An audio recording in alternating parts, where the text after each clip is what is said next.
I believe the time has come for me to address the current pandemic affecting our country.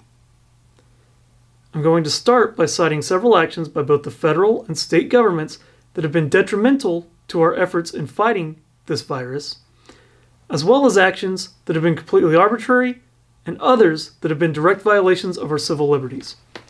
So to begin with, the FDA requires that any lab that wants to test for coronavirus get their approval first. And while they've expedited that process, it can still take months or even years before their approvals go through. Telemedicine, up until recently, was banned in this country. Federal regulation limits the number of beds hospitals can have, thus creating shortages in places like California. Doctors who practice medicine in one state cannot cross state lines to practice medicine in another.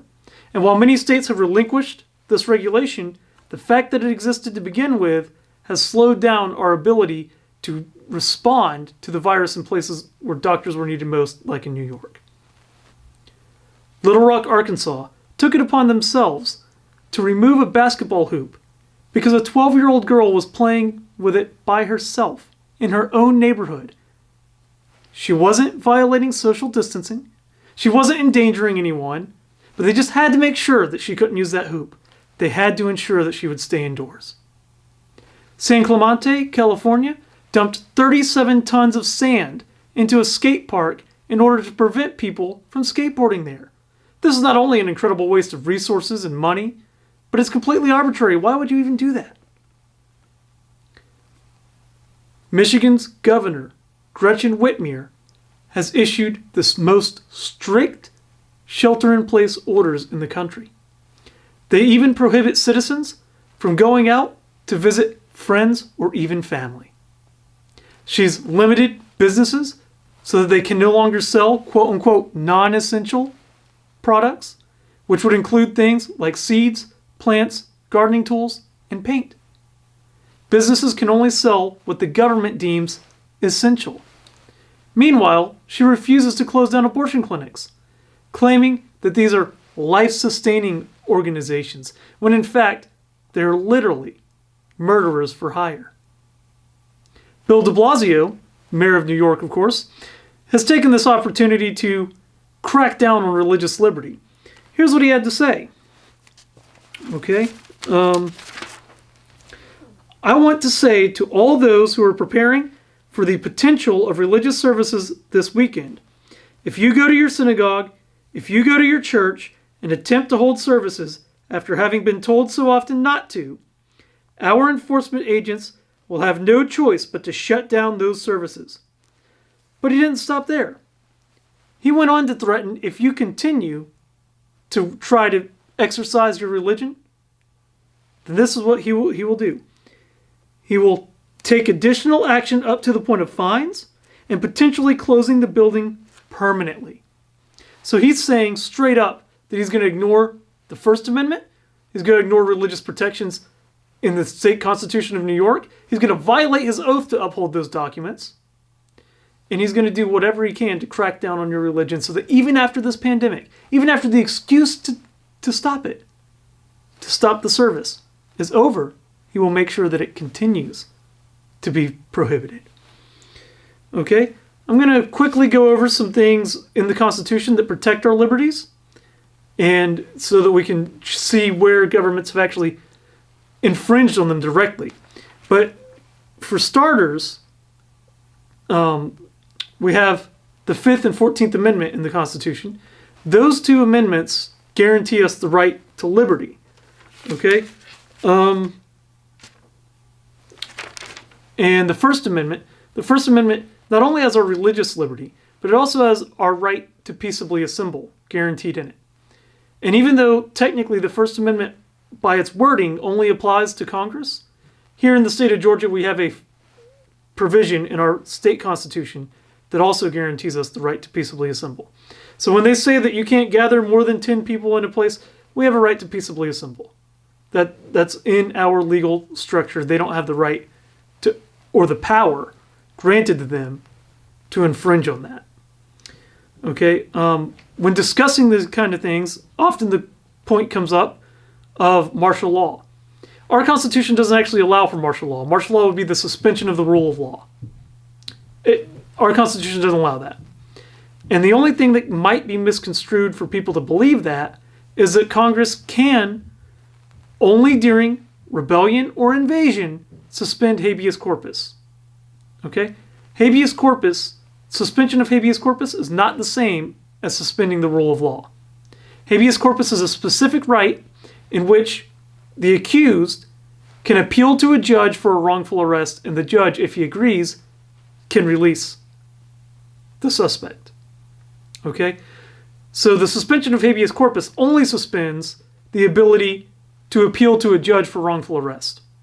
It does not suspend the rest of the rule of law.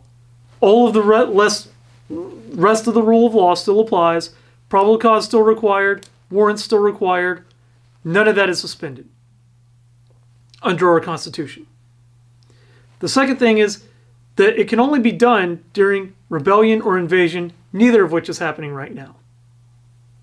Okay? So the next thing I'm going to address really quickly is the fact that Congress passed the largest spending measure in the history of the country in order to help send stimulus package to people who are out of work. And while the Constitution doesn't give them the power to give out any sort of welfare like that, and typically conservatives would be opposed to it, it seems to be, by and large, agreed upon that this was a great thing for Congress to do. Well, I'm going to actually step out of that and say I don't believe that it was. In fact, based on the best data, well less than 1% of the population has died of this virus. And because the numbers aren't accurate, I can't give you a direct read, but I can say that it's less than 1%. So we're going to restrict the movement of 99% of the people. In fact, probably 99.9% of the people, because 0.1% of the population has died of the virus, and we're going to prevent these people from working, and we're going to give them payments and incentive not to work. When coupled with state benefits for unemployment, some people are actually making more money not working than if they were working. We've incentivized people not to work. So the coronavirus in 2 months has done more to promote socialism than Bernie Sanders has been able to accomplish in 40 years. It's an incredible thing. I don't believe that we should have shut down businesses. I don't believe the government even had the authority to shut down non-essential businesses. Okay? So finally, I'm going to address one other thing. What could be done in the future to prevent such issues from coming up, from happening, at least as badly? Okay? So rather than shutting down every business, what we ought to do is the government should have been trying to get the best, most accurate information out so that the people can decide for themselves how best to apply that knowledge. Okay? In the future, what should happen is we should release certain regulations. For example, many provisions that exist for the medical field, okay, that have to get FDA approval. We should actually have these things on a blacklist measure instead of a whitelist measure. Meaning that instead of having to wait for approval before they can be used, they should first be able to be used, and if found dangerous, be able to be put on a blacklist. Now that doesn't mean we'd want to do away with all FDA approval measures. We should have the FDA whitelist and approve things based on studies and such that show that they're effective and useful. But if somebody wants to use something that has yet to been approved by the FDA, they should be able to sign a waiver in order to use either that medicine or technique for their own individual circumstance.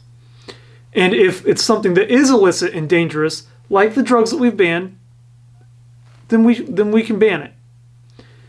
That's one thing that we can do. And basically, the best thing that we could do after that is to return the medical field as much as possible to the free market. If hospitals advertise prices, if they compete with each other, if we do everything that we can to promote the free market, there's no telling what medicines could exist, what cures might be invented. Far more than what the government can do through regulating and regulating and regulating. So I think I made my position pretty clear. I do believe that we should open up the state, and not only the state, the country. We should open up non-essential businesses. We shouldn't be dumping sand into skate parks. So, some police departments are using drones to monitor people and tell them that they're going to fine them for not social distancing. That's insane. We shouldn't be doing any of this stuff. What we should be doing is allowing people to use their own best judgment. And people who are vulnerable, charities can take up that. Businesses have been doing amazing things to help their employees. Okay? So it's not like we would just abandon those that are most vulnerable. In fact, we could do very great things for those that are most vulnerable. But those who aren't vulnerable to it ought to be able to get back to work. They ought to be able to exercise their liberty. They ought to be able to peaceably assemble. None of these restrictions should be continuing. And so that's my position. Thank you for taking the time to listen to me. And hopefully we can get back to normalcy before too long. Thankfully, the state of Georgia is already starting to open up, starting on the 24th. So we're making some progress in this manner.